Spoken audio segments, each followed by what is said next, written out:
Alaykoum salam wa rahmatullahi wa barakatuh, Hagra Khil Karim. Wafaqallah li kulli khair. Pour ce qui est du savoir antérieur d'Allah Azza wa Jal, et le fait que le shir dont tu parles, dont je ne connais pas le nom, ou en tout cas à la première vue ça ne me dit rien, il fait distinction entre l'opinion de l'imam Shafi'i, pour qui ce serait du kufr akbar, et donc inexcusable, et les Cheikh Ibn Taymiyyah, rahimallah, qui accorderait des circonstances atténuantes à celui qui renie le savoir d'Allah. En réalité, la chose elle est plus complexe. Il faut envisager la chose sous deux angles. Le premier angle, à l'époque du même Shafi'i, ils étaient confrontés aux qadarites. Et il y a deux formes de qadarites. Il y a les qadarites ultra, qui sont effectivement des indirs, et les qadarites hérétiques, jabarites. Et quand les anciens, ou le discours des anciens qui est virulent envers les qadarites, il fait allusion aux qadarites ultra qui étaient des indirs. C'est la raison pour laquelle j'en ai parlé par le passé. Il est biaisé de mettre en avant la dureté des anciens envers les innovateurs en se référant à des narrations qui étaient dirigées, qui s'adressaient à des qadarites ultra et qui donc n'étaient pas considérés comme des musulmans, puisque zindiq, hypocrite ou apostat. J'en ai déjà parlé par le passé, puisque Cheikh Rabi il fait cette analogie qui est biaisée. On pourrait développer la chose, mais je l'ai déjà faite. On pourrait éventuellement revenir dessus. Ça, c'est un premier point. Ensuite, pour ce qui est de la distinction entre les qadarites ultra et les qadarites hérétiques, dont le degré d'hérésie n'atteint pas celui des premiers, eh bien, c'est en fonction de la classification du destin qui passe par quatre étapes. Il y a le savoir antérieur,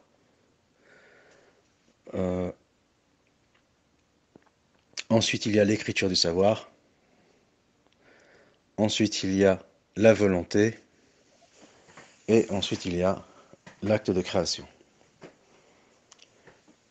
En fait, les qadarites partisans du libre arbitre, qui ne sont pas des qadarites ultra, qui ne sont pas des zanadiqa, ils reconnaissaient les deux premières étapes de savoir du destin, que sont le savoir antérieur et l'écriture. Et les discours virulents des anciens comme Shafi'i ou l'imam Malik et d'autres, eh bien, ils s'adressaient aux indirs qui reniaient le savoir antérieur et l'écriture du destin. Ensuite, pour ce qui est de la volonté de la création, les qadarites qui attribuent cette partie du destin on va dire à la création autonome ou au pouvoir autonome de l'homme sous prétexte que l'homme est doté d'un libre arbitre, à l'inverse des jabérites qui mettent en avant le déterminisme pour dire que l'homme il est un instrument entre les mains de Dieu, eh bien ils ne sont pas des apostats en reniant les deux dernières étapes du destin. Ou s'ils le deviennent éventuellement, c'est après Qamatul Hujja. Donc, ici, le premier travers, c'est d'imputer à l'imam Shafi'i takfir,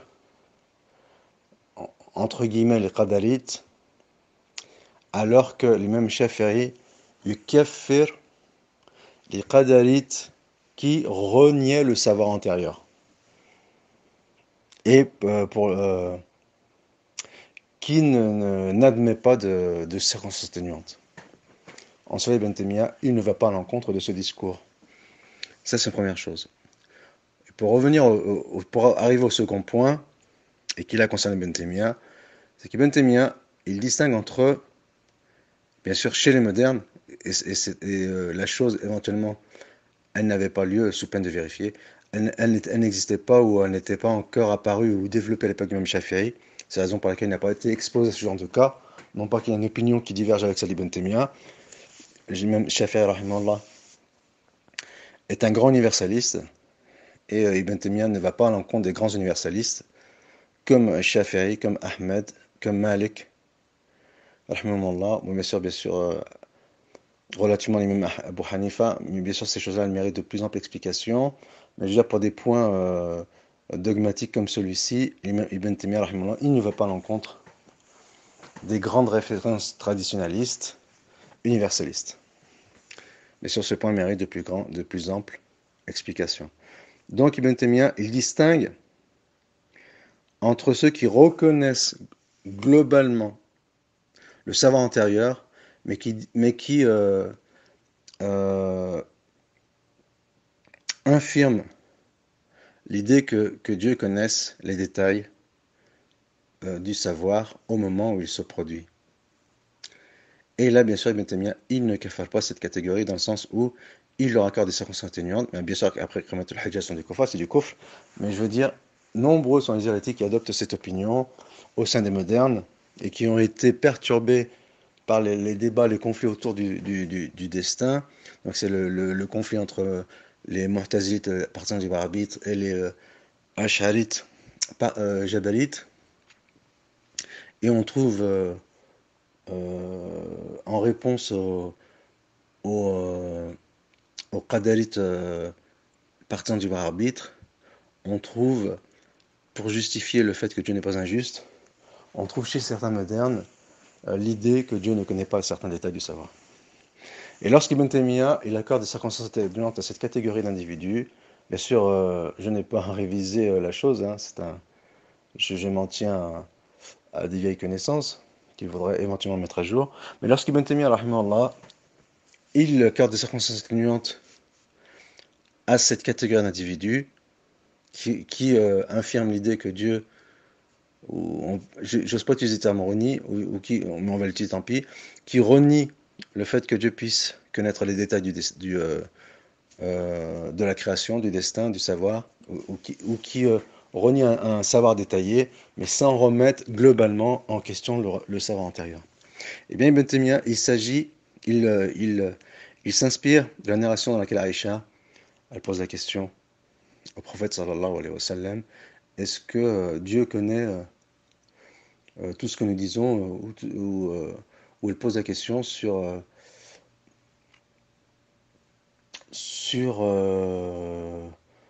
où elle montre son étonnement sur le fait que Dieu puisse connaître en détail ce qu'il se produit dans l'entourage du prophète Mohammed sallallahu alayhi wa sallam. Et là, c'est intéressant, puisque certains savants ont orienté, ont interprété le propos d'Aïcha en disant qu'elle posait une question, une kari, dans le sens où, au contraire, c'est pour dire que Dieu, il connaît tous les détails de, euh, de la création avant leur déroulement, et Dieu, il entend les murmures les, les, euh, les plus subtils.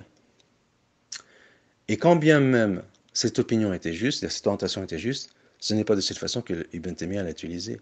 Quand bien même ce même Ibn Taymiyyah il l'aurait utilisé à d'autres occasions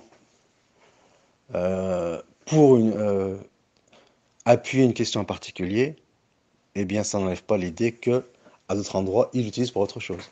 Et là c'est intéressant, lorsqu'on a affaire à des protekfirs et leurs fameux deux poids deux mesures, lorsqu'ils voient un contemporain qui utilise la narration de Aïcha pour dire que celui qui ne connaît pas certains éléments du credo est bien excusable, ils disent que ce contemporain en question, donc on a l'exemple avec Cheikh Abdel Jabbour, qui a taxé ou qui a accusé Cheikh Ibrahim al-Hayli